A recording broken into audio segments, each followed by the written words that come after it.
All right. Well, thank you so much. I'm happy to be here. Thank you very much to Carrie and to Christoph Lange.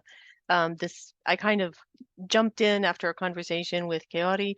My background is not in the study of fables. So my background is in the study of religions. Specifically, I'm looking at the intersections between religion and ecology or religion and environmentalism, looking at how concerns about the global ecological crisis are is changing religions, and how religious engagement for environmentalism and nature conservation are changing our understandings of these endeavors, which are usually considered scientific. So, Bees for Peace is my own project, which I will tell you about in a minute. But I first have a request. I want everybody to close their eyes and imagine a bee. So what does that bee look like? Okay, shouldn't take any longer. Open your eyes and tell me what you see. Black and yellow stripes. Black and yellow stripes, okay. Anybody else? Honeybee with the white bum, yeah. Okay. Oh, so a honeybee with a white bum, okay. Yeah, a little bit like from the size. Okay. 2 centimeters or something like that. Okay. Okay. But I hear also like you're hearing it. Okay. The buzzing. Genau. And it flies. A little yellow and black colored bee, small. Okay. Good. Anybody else? I think I saw the bee in the Bee movie. Okay, very nice. Okay. Did anybody see creatures that look like these? Let me see if I can see all of you here as I'm asking questions. Oops, I keep going forward. There we go. Did anybody see these creatures? Look at that green here. Anybody see a green creature? No? How about blue? Look at that gorgeous blue.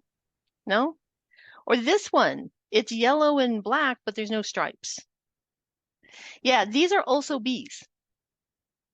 The thing is, what most of you described, I think Carrie might have been describing a bumblebee, because that white popo, or sorry, that was German, the white bum, there's a particular kind of bumblebee that has that look to it. Otherwise, it sounded like what most of you were describing was a honeybee, a typical Western honeybee. What very few people know is that there are a variety of bees in the world. There's about 8 different species of honeybees. And in general, there's about 20,000 known species of bees. Notice I said 8 species of honeybees. What about these other bees? They don't produce honey. And guess what? They have fallen below our collective human radar until starting about maybe, I don't know, 100 years ago when the study of ecology developed. If you look at religious traditions from around the world, almost all of them have to do with honeybees. There's one that I know of that is a bumblebee mask from the Kwakatl in the Pacific Northwest. But here's the thing, with all these other bees, and I should just say, you know, the honeybee, the traditional Western honeybee, has a colony of 80,000 members. If you see one of their habitats, it's a little hard to ignore it, right? Most of the bees in the world, over 90%, are called solitary bees. It means you have a female who makes a nest and lays her eggs. That's it. She doesn't have a colony. Bumblebees have small colonies of up to 500 members. Over 90% of the world bees are solitary bees. They don't produce honey. They don't have a queen. They don't live in hives. They're completely unknown, and they are endangered. So of those 20,000 bee species that I mentioned, only 3/4 of them can still be found. 5,000 can no longer be found. This is very significant because these bees are essential to our food supply and to ecosystems around the world. So we have a crisis on our hands. It's not the honeybees that are endangered. And in fact, urban beekeeping can endanger these other forms of bees. So the eminent biologist Stephen Jay Gould once said, "We will not fight to save what we do not love." And the conundrum that I'm trying to address in Bees for Peace is how can we get people to love these wild solitary bees when they don't even know these creatures exist? All right, so that is kind of what Bees for Peace is all about. Now, how did Bees for Peace get started? Let me try to go through this quickly. Basically, I started looking at the intersections of religion and ecology in 2017 when I got involved and was researching a project in Germany called Religions for Biological Diversity. And I had this brainstorm where I saw bees as messengers of peace that fly to different houses of worship, visiting the flowers at each of these centers and combining us all in a peace network. For the project I was studying, one of their vehicles was an interreligious week for nature conservation, which I decided to organize in Cologne. And the planning committee there, they liked the idea of Bees for Peace and made it a leitmotif of our week. So a lot of the different communities that were involved in organizing that week planned bee-related events. Then fast forward to 2020, Bees for Peace received recognition as an official project of the UN Decade on Biodiversity. And you see from this slide, people at the award ceremony. You see it was during the pandemic, but you also see the diversity of people that the idea of bees as peace ambassadors, the kinds of people that this spoke to. Then I decided to go to Canada to the University of Toronto School of the Environment to try to set up Bees for Peace in the Greater Toronto area. Again, pandemic, kind of a crazy idea, but there we go. These pictures are from 2022 and 2024. I'm sorry, 2023. And what we did, I was working with some students. We tried to engage religious communities, which there happen to be just churches, to get them to put in native plant gardens. And that is really my end goal always with Bees for Peace, is to get native flowers into the ground. So you see the pictures on my screen to the left, you see people preparing the soil, and then you see the product, which is a native plant garden at one church. In the other corner, you see these women playing a game, and that's at a different church where my students wanted to engage the gardening ministry there and get them to learn more about pollinators. And they set up a summer picnic, which became a great community building exercise, because I'm really convinced that the way to maintain pollinator protection over durational pollinator protection is to build strong human communities. You know, we have this garden you see growing, who maintains it the next summer, right? Now, in the lower left-hand corner, you see a bag that has been painted by somebody, and the person who painted it is a child. And this was in a summer camp. And this is where things start to get crazy for me. Because what I do is I try to listen to religious communities. What are their needs? What are their priorities? What's missing? And how can I connect with their needs and priorities to get them involved in protecting bees and other pollinators? So after a presentation on Bees for Peace in 2022, Reverend Jim Keenan of St. Luke's United Church said, "We need a Bible camp for creation." Now, summer camps in North America go back well over 100 years. And churches have been doing this for a very long time, and they teach all sorts of themes. But summer camps, Bible camps, are a great way for kids to immerse themselves in their faith teachings in a safe communal setting away from home. If that camp is also in nature, this can really increase a child's ecological awareness and appreciation with effects that last into adulthood. I can vouch for this personally because when I was a kid, I went to Black Forest Bible Camp, which was located in the Rocky Mountains, and I had some experiences there that I have never forgotten. And I tend to think is kind of the motivation that I had for taking Jim Keenan up on his suggestion. So, and this is often how things work in churches, right? Churches are voluntary associations, and somebody has an idea, and the other people say, well, go for it. And they pull together a few people and they organize it and they do it. And that's kind of what we did. The regional council of the United Church in that area already had a summer camp program and decided to partner with Bees for Peace in 2023 to have several camps in a variety of locations in Southern Ontario.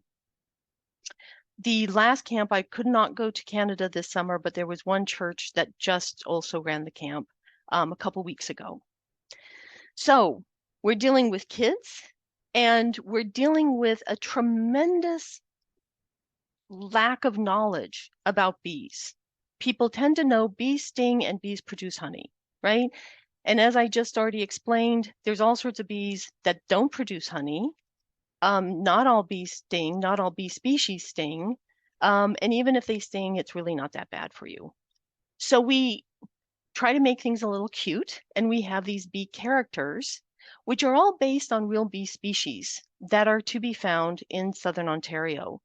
I'm going to focus on this green one right here. This is a bicolored green sweat bee, Agapostemon virescens, who is also the official bee of Toronto, which almost nobody knows.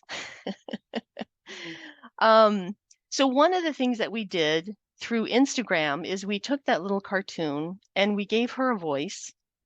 And the reason why I say she is because it's really females in bee species that do all the heavy lifting. They make the nest, they lay the eggs, they provide the food. They often are the ones to defend the nest. The guys don't do a whole lot. They mate and they take care of themselves. And they often aren't even in the nests with these solitary bees. So in Instagram, we let Aggie tell her story, right? And so here she says, you know, yes, I am a bee. I don't produce honey. I'm a pollinator, right? And then she describes what that means, how she pollinates, her relationship with the guy bees, her relationship with the other girl bees. She lives in something like a condo because there's a shared entrance in the ground. And then each female bee creates her own nest that goes off from that. But, you know, we try to give the bees a voice where they speak for themselves and tell the details of their own lives. Now in the camps, let me describe a little bit how they work. They are 5 days long, typically, Monday through Friday. And what I was told is to expect kids anywhere between the ages of 5 and 11. And in our very first camp, we had a 4-year-old and a 12-year-old. Sometimes you get special needs kids. Sometimes the pastors don't know the kids. You know, these are kids from the neighborhood and the pastors have never seen them. So, you know, there's a lot of, you got to be really flexible. I'll just put it that way. But in working with my students and with the United Church of Canada, we decided to have a theme for every day. And this is where the stories come in, where you see along the dark green, you see the basic themes of the 5 days, where we start off talking about what is a bee, what is a flower, right? What kinds of bees are there? What kind of flowers are there? And each day also has an activity of bringing the kids into contact with nature. Lots of games where they are the bees, where they are the flowers, and a craft activity. And then, but each day also begins with a story. Okay, the second day is about food security for both us and the bees.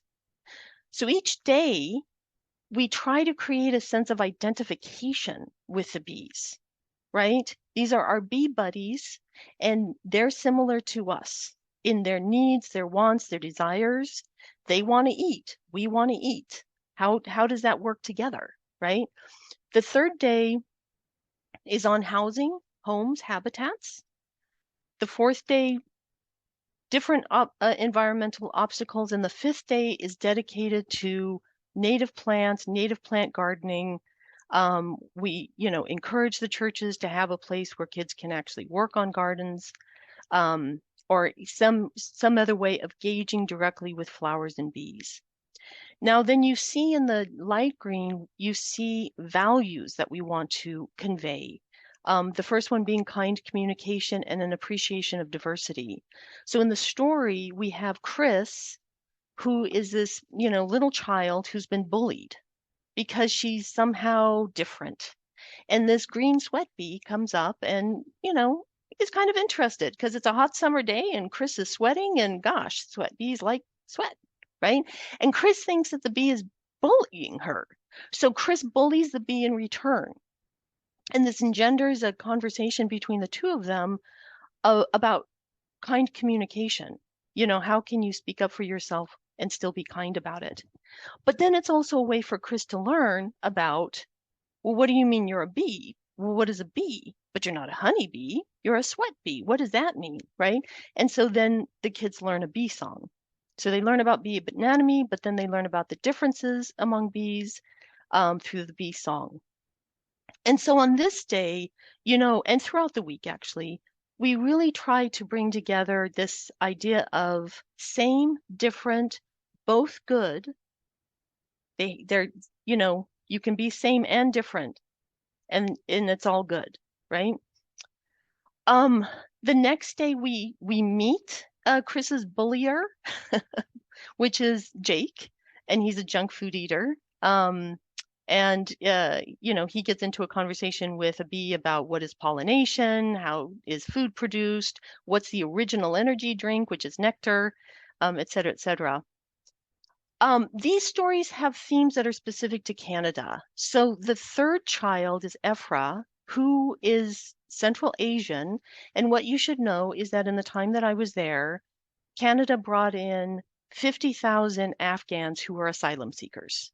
I know some of them personally.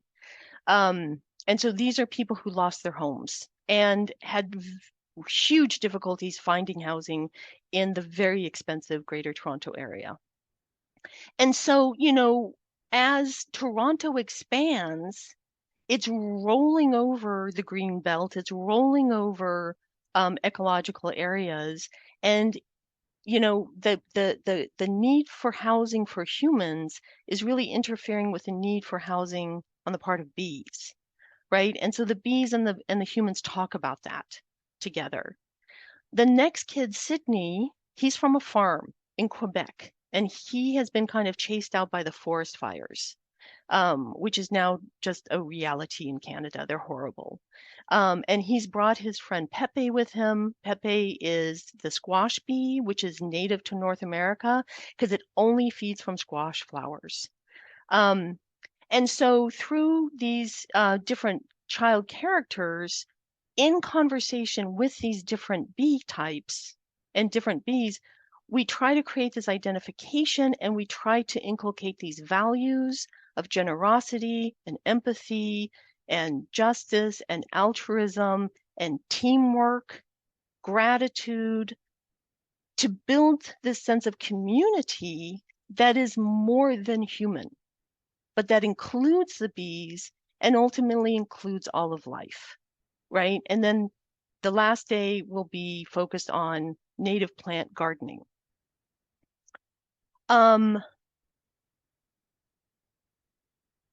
Carrie, I have 3 minutes, which was said, I don't know how many minutes ago. A 1 minute minute. ago. Okay. Do I have time for the bee song? Or Yeah, if you can, yeah, maybe okay. you can end with that. Yeah, I will. Okay. So as I said, I'm exploring various vehicles, how I can make bees the agents, how I can give them subjectivity, and how they become the instructors of the humans. And one of those is the bee song that teaches the diversity. So we have we're so many bees flying in a world full of wonder and beauty. We help flowers to grow. And then it says, and who are you? I'm the bumblebee. And then the verse talks about things specific to the bumblebee, the squash bee, the honey bee, the leafcutter bee, the carpenter bee. And in each verse, you know, there's things that are specific just to that kind of bee type. And I'll just play a little bit very shortly.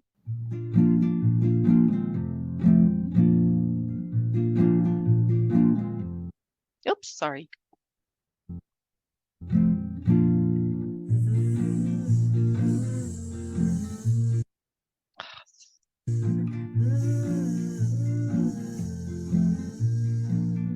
Oh yes, we are so many bees, flying on a world full of wonder and beauty. We have to grow flowers and trees that you need, 'cause yes, we are so many beautiful bees.